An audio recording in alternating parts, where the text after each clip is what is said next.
కొన్నిసార్లు ఒక company fail అవడానికి ఆ కంపెనీకి ఉన్న డెట్టే ఒక రీజన్ కావచ్చు. అందుకే స్టాక్ మార్కెట్ లో ఇన్వెస్టర్స్ ఒక స్టాక్ పై ఇన్వెస్ట్ చేసే ముందు ఆ కంపెనీ యొక్క డెట్ టు ఈక్విటీ రేషియో అయితే చెక్ చేస్తారు.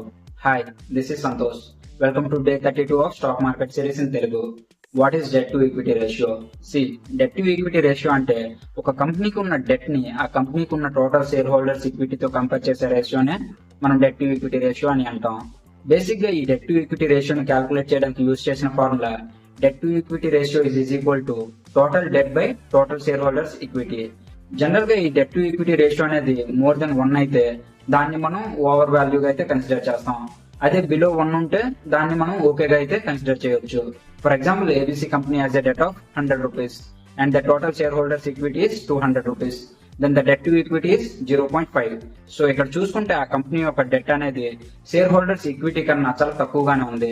సో ఇన్ కేస్ ఫ్యూచర్ లో ఈ కంపెనీ ఆ డెట్ ని పే ఆఫ్ చేయాలి అంటే ఇక్కడ షేర్ హోల్డర్స్ ఈక్విటీని యూజ్ చేసి ఈజీగా పే చేయొచ్చు. అదే సెకండ్ సినారియో చూసుకుంటే, XYZ company has a debt of 150 rupees and the total share holders equity is 100 rupees. Then the debt to equity ratio is 1.5. ఇక్కడ చూసుకుంటే ఆ కంపెనీ యొక్క డెట్ అనేది షేర్ హోల్డర్స్ ఈక్విటీ కన్నా చాలా ఎక్కువగా ఉంది.